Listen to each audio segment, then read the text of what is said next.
Hey, what's going on YouTube?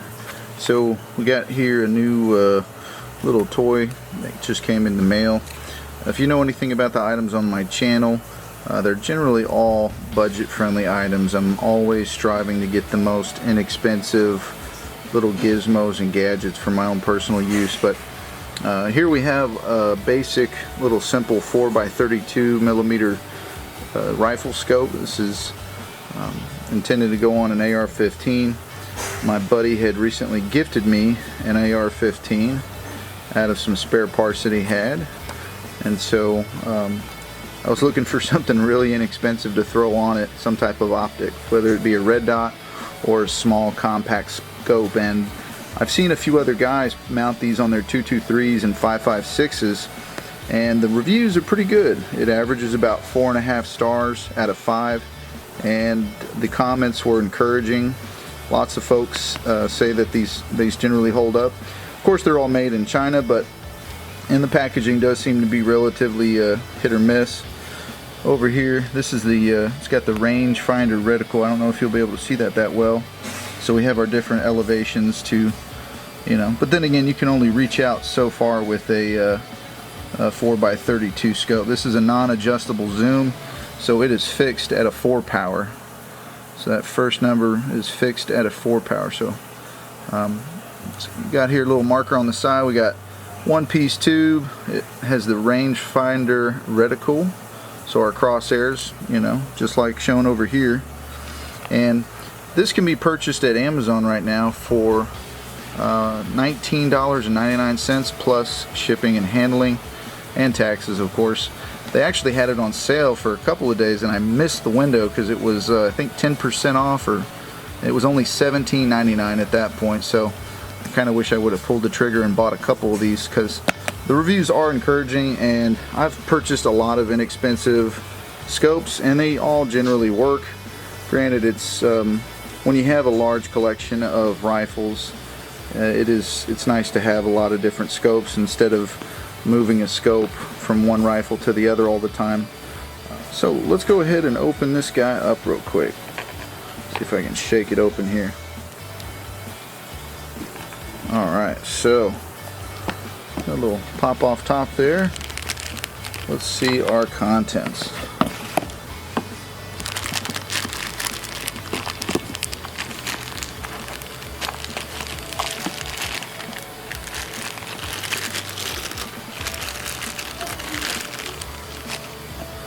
So we've got a little cleaning cloth in here, a little owner's manual, and an Allen too. It does include scope rings. I should probably mention this scope does have scope rings. So looks like we have a little Allen key tool and an extra screw there. That's probably for the best.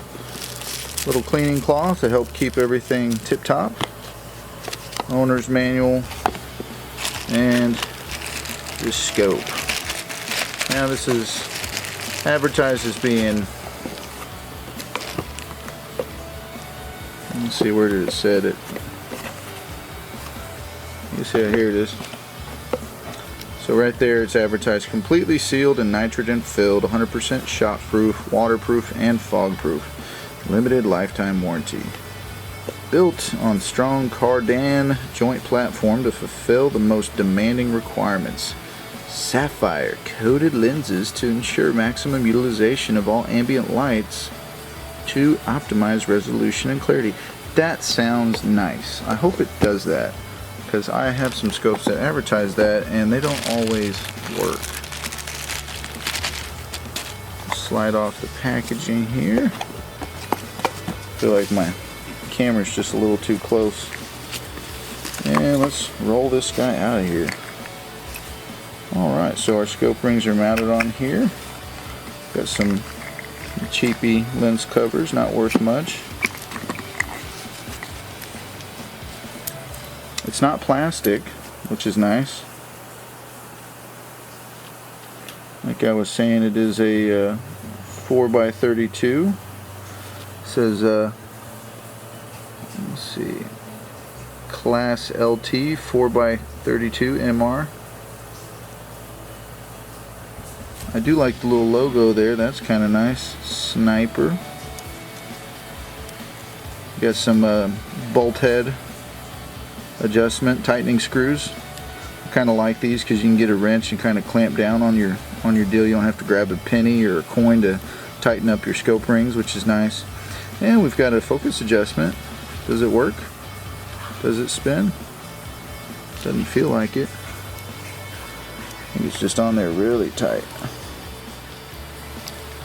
So the focus adjustment, it does move. It was a little tight, so I had to loosen it up. But let's go ahead and see if that reticle really is. Yeah, it looks like that rangefinder reticle, so we got the right scope in the box. It's nice and small, it's compact. I would say this is probably about 8.5 to 9 inches. Let's go ahead and get it mounted onto the AR15 and see how it looks. Alright, so this is going to be going on to this right here. This here is a Palmetto State Armory build that my buddy slapped together. It's got a really inexpensive lower and upper. I wouldn't say that just because this quad rail's quite pricey, but we have a just your standardized open sight carry handle, and we're going to go ahead and just loosen these screws up right here. If I can undo them with my hands, they're pretty tight. I might have to grab I think I'm going to grab a coin real quick. I'll loosen these guys and pull this off the Picatinny rail up on top here. Alright, so we have got our carrying handle removed. I'll loosen that up with the help of a little bit of help from Abraham Lincoln. Got a little help from Abe there. So now my goal is to go ahead and mount this guy directly on top here, and I think these are already pretty loosened up, so we're just going to go ahead and pop her on here real quick.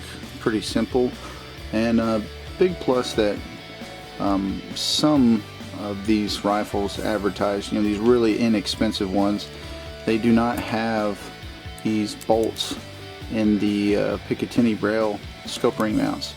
It's essential, especially on a high-powered rifle such as, I mean, really anything above a 22, and I would even say, you know, it's important to have a locking bolt, and that's what these bolts do. Is they work their way into the grooves of these Picatinny rails. It is essential for your scope rings to have that little bolt that runs through the middle of your clamp, so that way when you're firing off rounds, that bolt is going to help keep that Picatinny rail in place and not allow your scope to back its way off of the gun, because, you know, after literally, if it doesn't have that, after each shot, this thing is just going to, the scope is literally just going to work its way slowly, piece by piece, every time you shoot it off of the gun.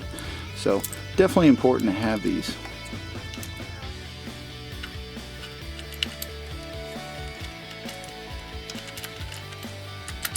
It's pretty decent looking, I'm not gonna lie. I think that looks pretty good.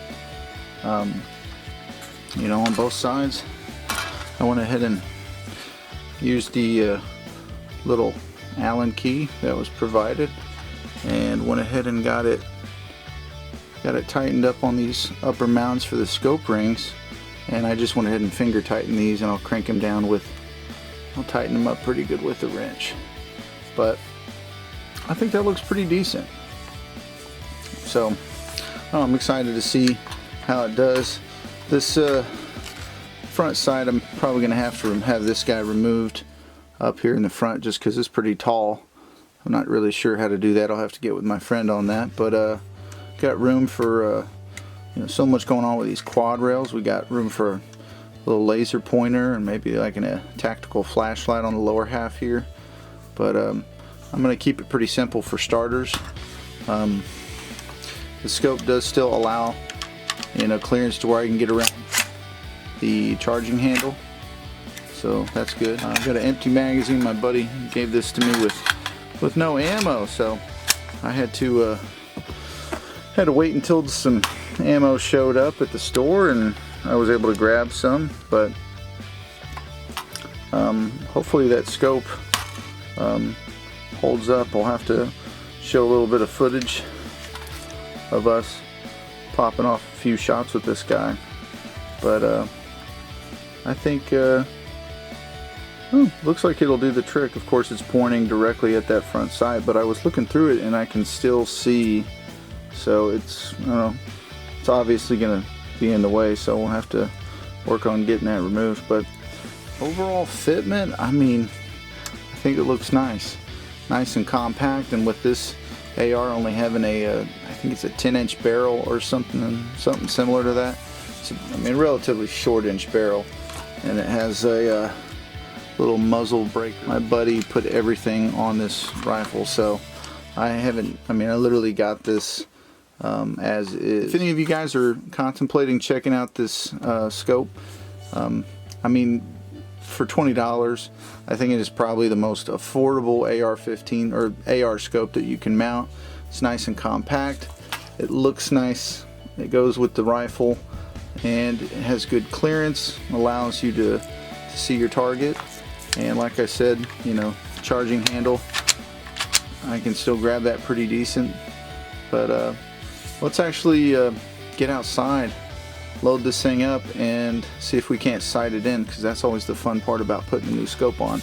Get to sight it in now. So let's go ahead and jump outside and see if we can't hit the target downrange.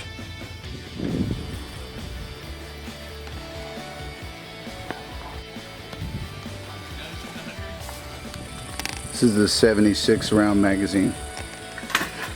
Let's show it. At least me popping off a couple shots. Still around there.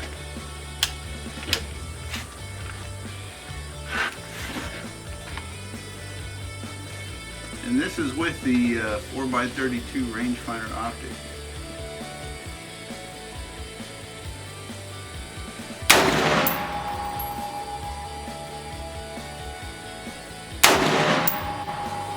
Alright, let's see where those hit.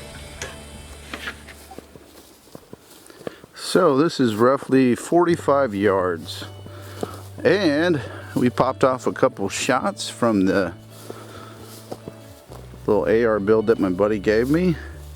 And lo and behold, without really any sighting in, you guys can see, oh man, that thing is damn near on the money. Got 1 and 2, 1 and 2, 2 shots only. We walked up here just to kind of jokingly check to see if it was even hitting the paper, and sure as shit, look at that. That's not often when it will line up like that. Of course, my buddy did get a new setup on his shotgun, so he's been shooting some slugs. So we got a couple big holes there, but that's cool.